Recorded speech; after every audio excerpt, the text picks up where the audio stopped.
China में ज्यादा popular तो शाहरुख खान आमिर खान।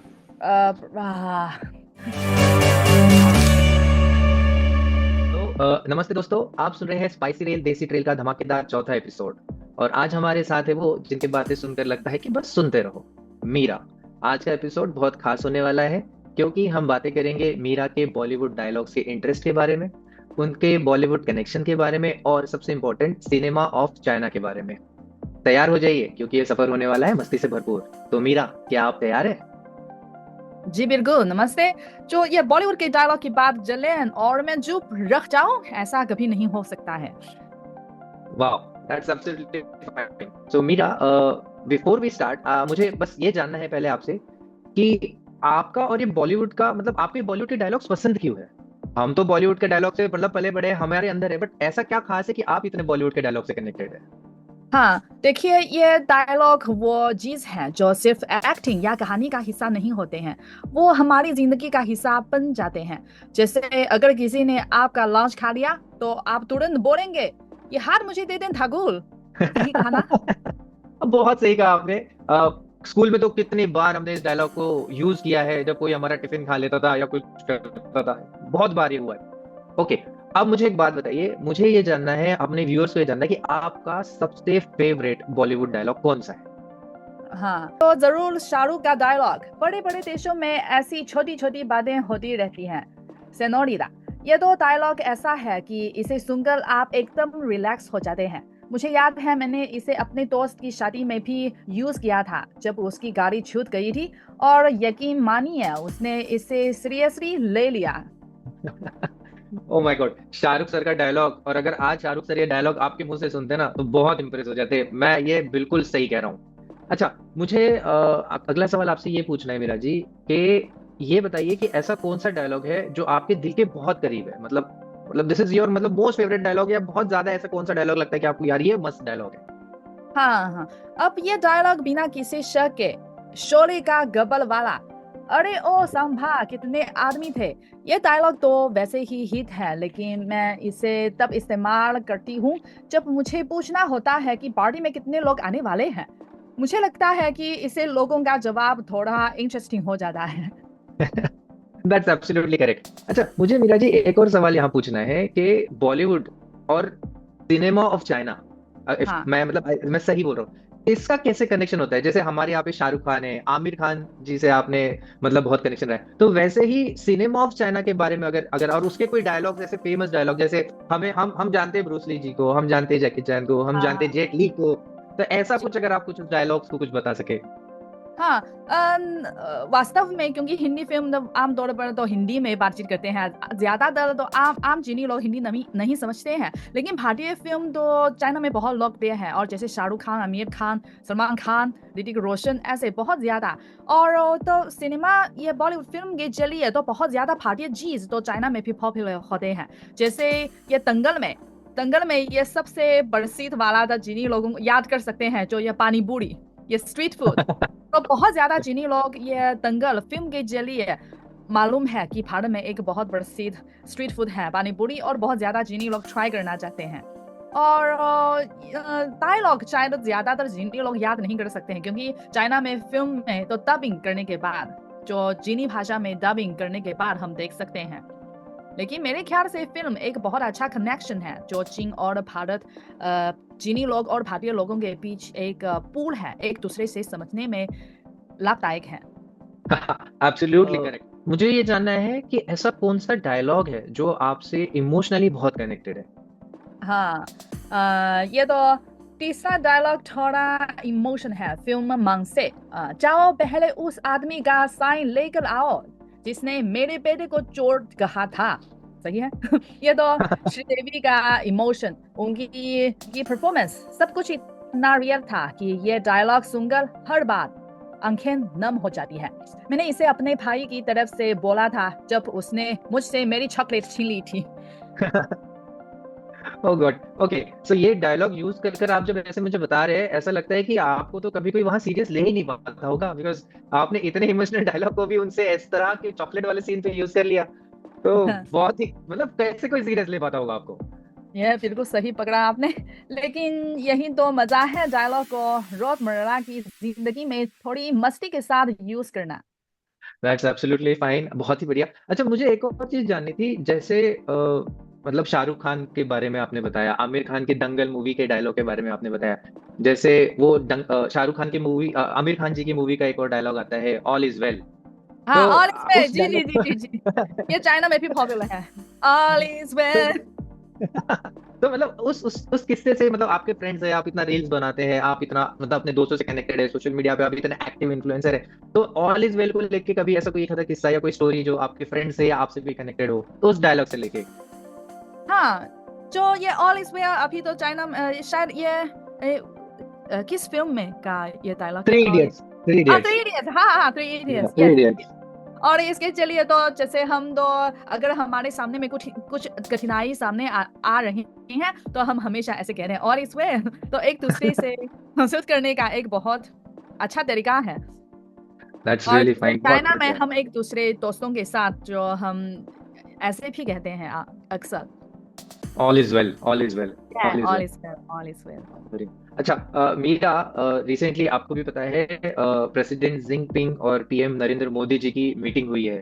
जी जी जी, एंड वो आज, जी, आज आज, यस, आज हाँ। लड़के, तो तो एक बड़ी खबर आपका, है। ये एक बहुत बड़ी खबर है, तो आपका क्या व्यू है एज अ मतलब उस तरह से आप इस चीज को किस तरह देखते हैं? हाँ, क्योंकि मैं तो सोशल मीडिया पर हिंदी में वीडियोस जानकारी शेयर करती हूँ, हालांकि मैं एक चीनी लड़की हूँ। क्योंकि मेरे ख्याल से चाइना मेरा होम टाउन है, लेकिन भारत मेरा दूसरा होम टाउन है। मुझे तो दिल से हार्दिक आशा है कि चीन और भारत के बीच संबंध हमेशा बेहतर होते हैं रहते हैं। क्योंकि जैसे इससे पहले बहुत ज्यादा भारतीय चीज तो चाइना में भी बहुत पॉपुलर है, जैसे फिल्म, जैसे ये बॉलीवुड फिल्म और योगा तो चाइना में भी बहुत पॉपुलर है। सभी लोगों को मालूम है ये तो भारत से हैं। और मुझे भी और चाइना में अभी मेरी जैसी हिंदी सीखने वाले स्टूडेंट्स और हिंदी से जुड़ी कर्मचारी भी ज्यादा से ज्यादा, यह संख्या ज्यादा से ज्यादा बढ़ रहे हैं। और वैसे भी भारत में भी JNU DU और बहुत ज्यादा विश्वविद्यालयों में बहुत ज्यादा स्टूडेंट तो चीनी भाषा भी सीख रहे हैं। मुझे आशा है कि तो इस तरीके से आदान प्रदान तो जरूर तो जारी रहेगा। और मेरी जैसी ये लोग, चाहे भारतीय लोग हों तो चीनी भाषा बोलते हैं या चीनी लोग हों हिंदी भाषा बोलते हैं, हम तो अपनी कोशिश से हम एक दूसरे से समझना और समझाना बढ़ाएंगे। क्योंकि मैं भी मीडिया में काम करती हूँ, तो मीडिया शायद आपको मालूम है चाइना के मीडिया में भारत के बारे में भी कुछ तो गलत खबर है, और भारत में भी सेम सिचुएशन। इसलिए मुझे आशा है कि हमारे दोनों देशों ये नेताओं के बीच ये संवाद हो रहा है, आदान प्रदान भी हो रहा है, हमारे जनताओं के बीच भी जरूर होना चाहिए।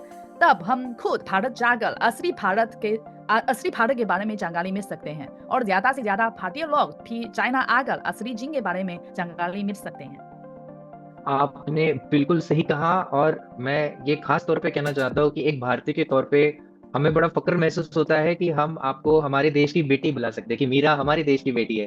तो ये बहुत अच्छी बात है। बहुत अच्छा लगा मुझे, और ये जो आदान प्रदान जो शब्द है, जो आपने इतने अच्छी तरह से इसको प्रोनाउंस किया है, बहुत अच्छा लगा। और आपके जो विचार है, मतलब भारत और चीन के रिलेशनशिप को लेके, संबंधों को लेके, बहुत ही प्योर और बहुत ही सही बात आपने कही है। उसको लेके आपने बहुत क्लियर अपना एक व्यू पॉइंट रखा है कि जो मीडिया है, आप एक मीडिया इन्फ्लुएंसर है, और वहां पे भी हो सकता है कि लिखते हैं, बट आप जो चाहते हैं, और सेम हम भी यही चाहते हैं कि भारत और चीन का एक बहुत ही गहरा संबंध और एक बहुत ही अच्छा रिलेशनशिप बना रहे। एंड अभी मुझे एक और चीज यहाँ पे जाननी है कि मेरा, इन बॉलीवुड डायलॉग्स का, मैं आपको again coming back to her topic, in Bollywood dialogues का क्या इम्पैक्ट रहा है आपकी लाइफ पे, या आपके ओवरऑल पर्सनालिटी पे, या जिस तरह से डे टू डे लाइफ चलती है आपके सोशल मीडिया की जर्नी पे, अगर आप उस पर थोड़ा हमें कुछ बता सकें। क्योंकि मेरे ख्याल से ये बॉलीवुड फिल्म ये भारतीय संस्कृति का हिस्सा भी है। मेरे ख्याल से तो बॉलीवुड डायलॉग बॉलीवुड फिल्म के जरिए मैं अच्छी तरह से भारतीय संस्कृति समझ सकती हूँ। और क्योंकि मेरे मेरे मैं मेरे यूट्यूब फेसबुक पर तो कार्यक्रम हमारे मेरे दर्शक तो भारतीय लोग हैं। तो मेरे ख्याल से ये इन तरीकों ये बॉलीवुड फिल्म के डायलॉग से सीखने के बाद, समझने के बाद, जो मेरे कार्यक्रम पर भी बहुत ज्यादा प्रभाव पड़ता है। जो मेरे कुछ सोच तो भारतीय लोगों की सोच के आधार पर जो ये कार्यक्रम बनाती हूँ, तो ज्यादा से ज्यादा भारतीय लोग आसानी से मेरे कार्यक्रम समझ सकते हैं। ये न केवल मेरे ये ये यूट्यूब फेसबुक पर ये एक प्रभाव है, बल्कि मेरे ख्याल से ये मेरे लिए एक सीखने का तरीका भी है, क्योंकि हमेशा हालांकि मैं हिंदी बोल सकती हूँ लेकिन इतनी अच्छी नहीं है, मैं भी ये डायलॉग के जरिए हमेशा सीखना चाहिए मुझे। मीरा जी, एक और सवाल मैं यहाँ पे पूछना चाहता हूँ। जो बॉलीवुड है और सिनेमा ऑफ चाइना है, सो बॉलीवुड में जो हमारे यहाँ पे है, तो हमारे यहाँ बॉलीवुड के जो सबसे बड़े जो शहंशाह है, अमिताभ बच्चन है। और हाँ। चाइना, सिनेमा ऑफ चाइना के जो लीडिंग एक्टर है, जो मेन एक्टर, एशिया के नंबर 1 एक्टर, अगर सबसे बड़े एक्टर है, जो जैकी चैन है। तो मैं अच्छा। उन दोनों के बारे में जानना चाहता हूँ कि how is their popularity, how is their, उन दोनों का किस तरह से, मतलब as a China cinema, cinema of China में इनको कैसे देखा जाता है, कि अमिताभ बच्चन जी और जैकी चैन जी, उनके बारे में कुछ अगर आप हमें बता पाए तो। ठीक है। वास्तव में जैकी चैन तो पूरी दुनिया में पॉपुलर होते हैं। और ये अमिताभ बच्चन मुझे भी मालूम है, क्योंकि मैं हिंदी हिंदी समझती हूँ और हिंदी फिल्म देखती हूँ। लेकिन वास्तव में अमिताभ बच्चन की फिल्म चाइना में बहुत कम आती है। ज्यादातर चाइना में और पॉपुलर होते हैं जो शाहरुख खान और आमिर खान, तो चाइना में बहुत पॉपुलर है। तो क्योंकि कई बार शाहरुख खान और आमिर खान चाइना आ गए हैं, और बहुत चीनी लोग तो क्रेजी फॉर देम रियली।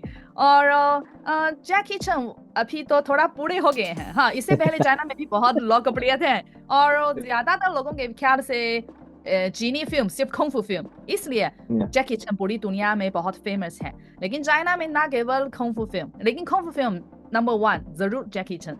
अब आजकल तो भी बहुत ज्यादा कुछ नए नए अभिनेता पॉपुलर हैं, लेकिन मुझे भी नाम याद नहीं कर सकता। लेकिन हाँ, जो ना केवल अमिताभ बच्चन बल्कि अन्य भारतीय अभिनेता अभिनेत्री चाइना में भी पॉपुलर होते हैं। तो जैसे अभी आपने कहा कि जैकी चैन जी थोड़े बूढ़े हो गए, तो अभी कोई जो एक्टर, चाइनीज एक्टर जो बहुत फेमस है और वो इंडिया में भी फेमस हो, ऐसा कोई एक्टर जो आपको पता है कि एक चाइनीज एक्टर अभी लेटेस्ट चाइना में भी बहुत फेमस है और इंडिया में भी उनका अच्छा खासा नाम है? मेरे ख्याल से जैकी चैन के अलावा और दूसरे चीनी अभिनेता नेता जैकी चैन की जैसा इतना पॉपुलर नहीं होता है, क्योंकि मेरे ख्याल से अभी भारत में भी बहुत कम चीनी फिल्म देख सकते हैं, है ना? और करेक्ट। आज के वर्षों में भारतीय फिल्म भी चाइना में बहुत कम है। इसलिए जैसे इससे पहले हमने तो चर्चा की थी, जो इसलिए हमारे ये चंदाओं के बीच आदान प्रदान जरूर जारी होना चाहिए। तो वरना तो और ज्यादा से ज्यादा भारतीय फिल्म चाइना आ सकते हैं, हम तो भारतीय फिल्म भी देख सकते हैं और भारतीय लोग चीनी फिल्म भी देख सकते हैं। तो तब बिल्कुल। और ज्यादा से ज्यादा भारतीय अभिनेता या अभिनेत्री चाइना में भी पॉपुलर हो जाएगा। वाह, मीरा जी बहुत सही बात कही आपने। और दोस्तों, आज का एपिसोड हमारे मीरा जी के बारे में था, उनके फेवरेट बॉलीवुड डायलॉग्स के बारे में था, उनकी बॉलीवुड जर्नी और सिनेमा ऑफ चाइना के बारे में था, और साथ ही साथ में जो उन्होंने एक एडिशनल एक अतिरिक्त चीज उन्होंने हमें बताई कि जो प्रेसिडेंट जिनपिंग और पीएम मोदी जी के बीच में जो एक पॉलिटिकल आज मीटिंग हुई है उसके बारे में था। एंड हम अगले एपिसोड में और नई मस्ती के साथ में मिलेंगे, एक और नए टॉपिक और नई बातों के साथ में मीरा जी से मिलेंगे। Meera ji, over to you. नमस्ते, नमस्ते। बहुत बहुत धन्यवाद। मुझे भी बहुत खुशी है कि आज आपके साथ इतना ज्यादा मजेदार विषय पर चर्चा की है, और मुझे भी आशा है कि अगले कार्यक्रम में हम और कुछ दिलचस्प विषय पर बात करें। Thank you so much, Meera ji, धन्यवाद। धन्यवाद।